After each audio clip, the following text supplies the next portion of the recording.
40,000 45,000 कमा रहा, तो एक्स्ट्रा भी हो जाता है, मिनिमम 45,000 कमा लेता है। और उनको एक दिन का मजदूरी 1500 गुना 30 3 जोड़िए, कितना हो गया? 45,000। 45,000 का महीना मिल रहा है, लेकिन वो काम जो है बहुत कष्ट वाला काम है। कंपनी में स्टील फैक्ट्री था, स्टील कंपनी में क्या करते थे, पॉलिश हम लोग करते थे। तो पॉलिश करने का मतलब हो गया, समझिए पंखा से लगभग 50 गुना तेजी से मोटर चलेगा। उसमें क्या करना है, जैसे अभी ये जो स्टील है उसको ले जाके वो ब्रश में ना लगाएंगे, टाइट से पकड़ना, तेजी से चलेगा एकदम, मशीन जो है तेजी से गोल चलेगा, उसमें ब्रश रहेगा, उसमें थोड़ा सा साबुन देना है, थोड़ा सा ऐसे हाथ दीजिएगा पूरा छिल जाएगा, ऐसा हो जाएगा। तो वो स्टील वाला को हम लोग जो है पकड़ करके काम करना, थोड़ा सा हाथ से छूट गया बस, कहाँ मारेगा, कहाँ माथा में लगेगा, कहाँ हाथ में लगेगा, पैर में लगेगा, कोई ठिकाना नहीं।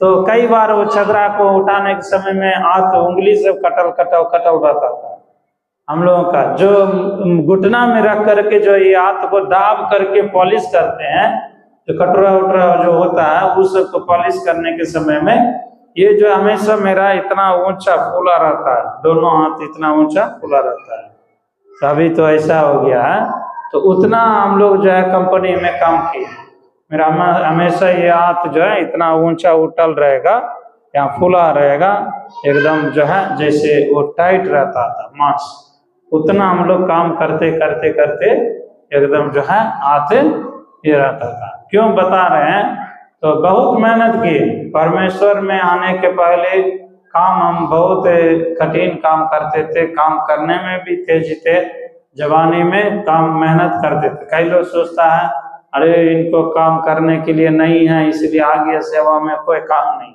लेकिन बचपने से हम काम बहुत मेहनत किए, क्योंकि मेरा पिताजी 13 साल की उम्र में मर गया। मरने के बाद हमको क्या है, मेरा घर को संभालने के लिए हम कम उम्र में ही खड़ा होना पड़ गया। मेरा मम्मी, कितनों लेडीज लोग कमाएंगे उसका तो पैसा कम में रहता है, हाँ, जेंट्स लोग का कमाई के बराबर नहीं हो सकता है। अभी तो थोड़ा बहुत जो है पढ़ लिख करके लड़की लोग भी अच्छा से कमा रही। उन दिनों में मेरा जब मम्मी के समय में उतना बड़ा लेडीज में उतना लोग काम नहीं करते थे, झाड़ू पोछा लगाने के लिए, किसी घर में खाना बनाने के लिए, मालिश करने के लिए, इसी प्रकार का काम मिलता था, तो मेरा मम्मी वही काम करती थी।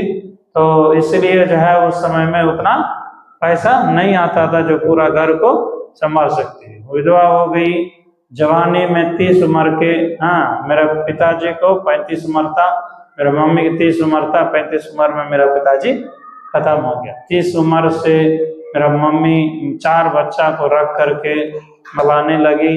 उस समय में उनको 1,000 2,000 ही महीना मिलता था, तो समझिए चारों बच्चा को पढ़ाना लिखाना खाना खिलाना सब कुछ संभव नहीं था। इसीलिए हम 8वां क्लास जब पढ़ रहे थे, उसी छुट्टी में ही हम कंपनी में काम करने लगे। 1 महीना चुपचाप रहेंगे, छुट्टी आई है कंपनी में काम करने जाते हैं, तो करके हम कंपनी में काम करने गए 8वां क्लास में। तो कितना उम्र, मेरा 13 साल की उम्र था। तो वो 1 महीना काम किए, उन लोगों को मेरा स्वभाव विचार अच्छा लगा। वो कंपनी का वो जो मेरा मिस्त्री था, उन्होंने बोला कि आपको जो है छोड़ना नहीं है, तुमको जब भी टाइम मिलेगा, जब भी छुट्टी मिलेगा फिर आके काम करना, जैसे काम करेगा वैसे आपको पैसा देंगे। इसलिए स्कूल जाने के पहले भी 9वां क्लास हो गए, फिर भी स्कूल जाने के पहले हम क्या करते, 2 घंटा सवेरे 6 बजे चले जाते थे, 5 बजे उठ के तैयार होकर 6 बजे काम करते थे, 6 बजे से 8 बजे तक काम करते थे। 8 बजे के बाद घर पर आके तुरंत नहा धो करके समझिए हम लोग स्कूल जाते थे। फिर जो है शाम को आने के बाद 4 बजे छुट्टी हो जाता था, फिर शाम को 6 बजे से 9 बजे तक काम करते थे। ये मेरा डेली का डेली रूटीन। इसी प्रकार ही मेरा 9वां को पूरा हम काम किए, 10वीं का भी हमने काम किया। 10वीं का परीक्षा के पहले भी हम काम करके आया, उसके बाद मैट्रिक का परीक्षा दिया, इसलिए एक सब्जेक्ट मेरा छूट गया था। फिर प्रभु में आने के बाद बीच में छोड़ दिए थे, फिर प्रभु में आने के बाद फिर से मैट्रिक लिखने के लिए, फिर इंटर करने के लिए, बीए करने के लिए प्रभु सहायता किया। बोलो प्रभु यीशु मसीह की, जोर से कहेंगे हालेलुया। क्यों बता रहे हैं ये सब? तो हम लोग के जीवन में बिना मेहनत का, बिना कष्ट का उन्नति नहीं है। जरूर है हम लोग प्रभु में बने रहेंगे, कष्ट तकलीफ है, लेकिन प्रभु में बने रहेंगे, कुछ दिन के बाद वो कष्ट तकलीफ क्या हो जाएगा, मसीह लोगों के लिए जरूर बदल जाएगा। इसलिए जो है मसीह में हम बने रहेंगे तो परमेश्वर हमें जरूर सुख भी देगा।